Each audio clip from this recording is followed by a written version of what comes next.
Okay, so the title of the slide is Holocaust Epigenetics, and a brief definition is that epigenetics is a situation where the phenotype differs from the genotype due to external factors, supergenetic factors.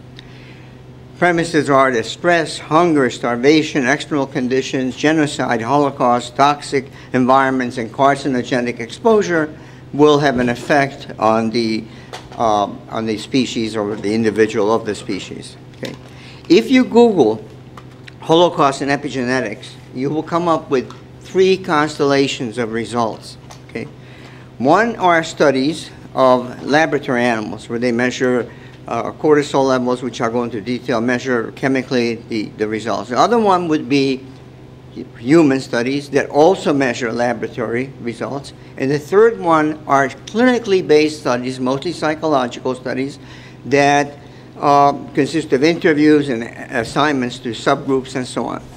Okay, let's go to the next slide, and you'll have to push the button. There's a little arrow there on the bottom. We're all familiar with the idea of inheritance and DNA. We're all familiar with the idea of the environment. What we now realise is that these two are much more intertwined than we knew before. The environment actually affects the DNA. This is the new exciting science of epigenetics.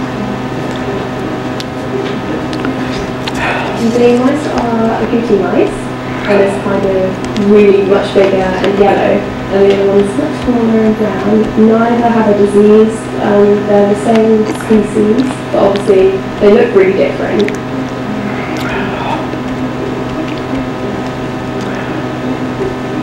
They've got the same DNA, they are genetically identical, so there's no reason genetically why they should have these differences.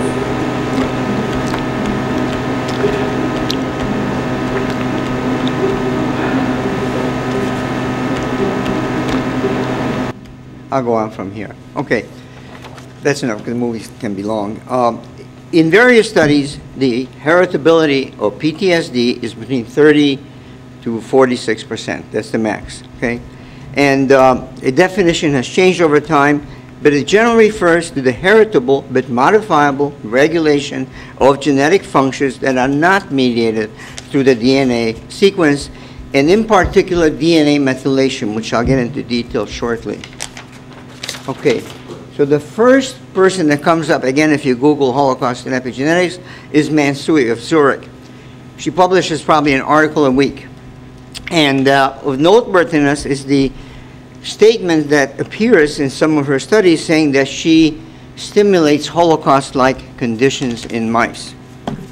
Okay? Now,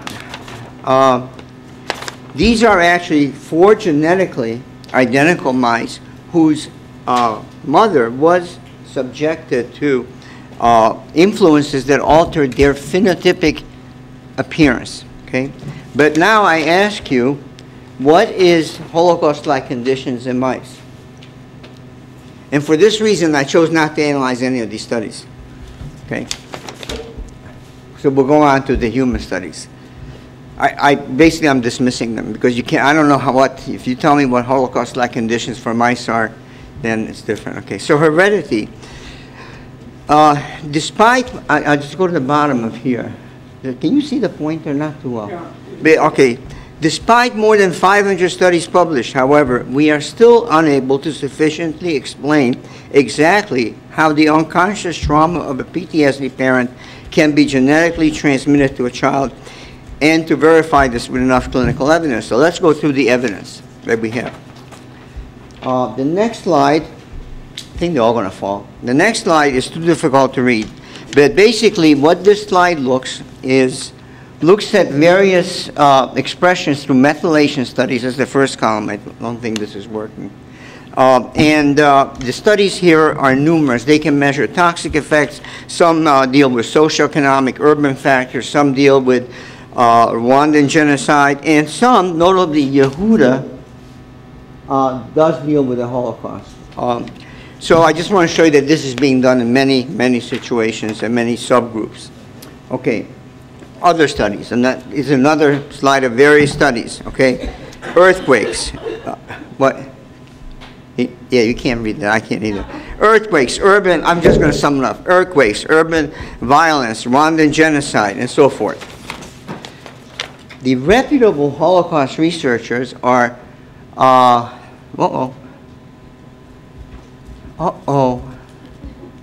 there's a missing one, so I'll just read it to you. There's only one or two reputable Holocaust researchers, and that's Rachel Yehuda, who has studied in a very methodical fashion the effects by measuring either cortisol levels, either in the urine or blood, or doing the cortisol stimulation test, which when suppressed indicates PTSD and psychological impairment.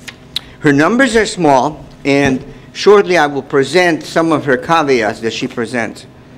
Okay, what is methylation? What are we dealing with?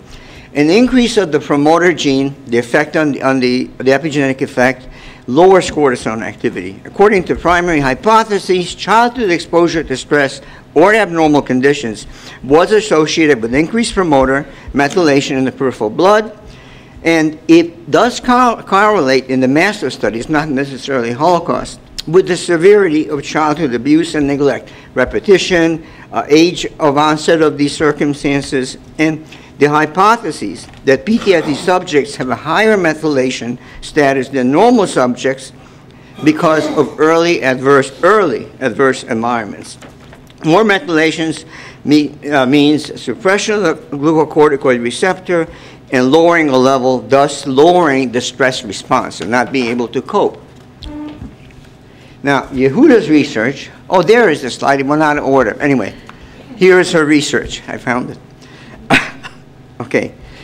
In her research results and in discussing them, she discussed that it's very, very confusing because the team found that in children whose fathers had PTSD, the GRF had higher methylation, more PTSD transmission. But if the mother and father were both Holocaust survivors and experienced PTSD, the offspring had lower methylation of the promoter, therefore did not show the effect. So this is rather confusing and hard to interpret because inconclusive studies. It seems like two of them being afflicted had less of a result than one being afflicted.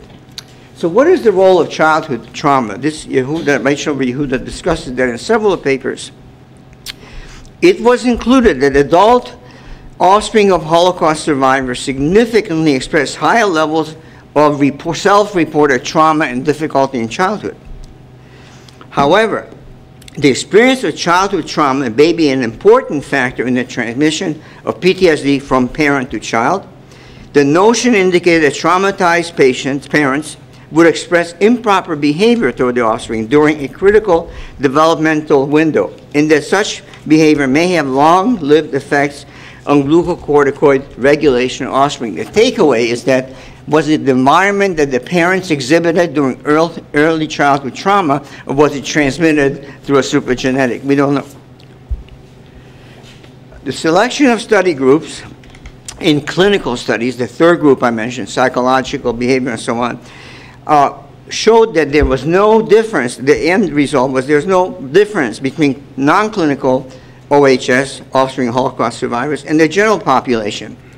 So they speculated that only subgroups would show this, and there are some studies that indicate that. I'll show them to you in a second.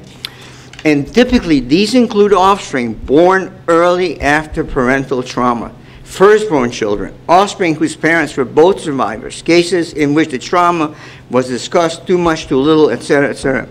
These findings indicated a prominence of psychopathology in offspring of patients with PTSD. Now, there are many studies, most of them taking place in Israel or the US, okay? This just shows a multiplicity of studies, and on the next to last column, you see the various mental health outcomes, and the confidence levels, the last thing, is summed up in the following slide, okay? What we found is that only the first group had significant confidence level, the general adjustment measurement. And in that, the select group was positive statistically, but not the non-select. In other words, if you just reviewed random patient files, you did not get the effect, okay? So one subgroup did show some difference. The effects in the size were small. The confidence level intervals, that's the third from the right column, the fourth, the 95% confidence level, were really not very significant. Okay, now survivor parents and offspring subgroups. The authors of all these studies who reviewed them, Sagi and Schwartz mostly at Haifa, speculated that only subgroups of OHS would develop psychopathology. These I already presented that. These included parents and who had children close to the origin of trauma. Are the results seen in the next generation? It seems that these individuals who are now adults somehow have absorbed the repressed and insufficiently worked through Holocaust trauma of their parents. If they have actually inherited the unconscious minds of the parents, they may have well resolved it while they were growing up. So, again, children who were very close, born very close to the time of trauma, or children of homes that seem to have a lot of disturbance exhibited more of this. So basically, the documentation is unclear. In some, however, in the subset of adequately designed studies with non-select samples, it was absent. But if you took studies with selected samples, which I showed you in the very beginning, it was seen in certain subgroups, not all of them. Two takeaways. If you grew up in a bad household, you could still have resilient coping mechanisms and become a normal adult. That's one of the big takeaways. Okay. And there are actually studies that compare Israel and America, but again, confusions. Does it persist in the next generation, which everybody alleges, or you see that frequently alluded to? A recent study, 2013, by Sagi Schwartz, basically self-explanatory. There is no evidence for tertiary traumatization with third generation of Holocaust survivors. So I want to now show you a slide that appeared in 2014. Middle paragraph. The current paper presents some cohorts addressing the hypotheses in relation to the long-term impact of early exposure to hunger and their main results. It stressed the need for establishing a similar cohort in Israel to study the long-term effects of Holocaust on the health of Holocaust survivors and the second and third generations. This is what they're proposing in 2014.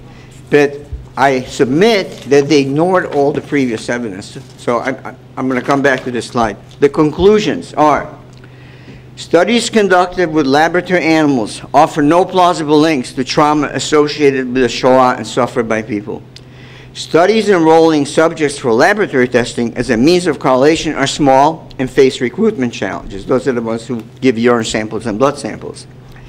And these recruitment challenges are oppositional to statistical randomness. In addition, as noted by authors, notably Yehuda, there's a great likelihood that first-generational survivors exhibit and transmit likely hormonal alteration the closer they are to original trauma and time. Thus, it is unlikely that there's a future for these studies. The studies enjoying the largest number of enrollees, the psychological clinical studies, had ambiguous results. Only in cohort subgroups did the results assume clinically and statistically meaningful results. Overall, these studies, while quite numerous, do not support an epigenetic link to PTSD. There has been no study to suggest that these effects might extend to further generations, which flies in the, or the previous slide flies in the face of this. There's no need to be alarmed to run around and collect third and fourth generation Holocaust survivors. And that statistically subjective groups have examined only PTSD behavior and emotional related clinical occurrences. All other syndromes and symptoms are anecdotal and offer no evidence to genetic links. Now, this would normally conclude my talk, except for the appearance of this paper in 2013 by Sagi Schwartz. This is what we should have been studying all along. He looked at a group of elderly people, survivors of genocidal trauma, and lo and behold, he finds that they have a longer life expectancy. This is the kind of stuff we should be studying. Did, during the Shoah, survivors exhibit better physiological manifestation? That's what I pose for future questions. And that's it.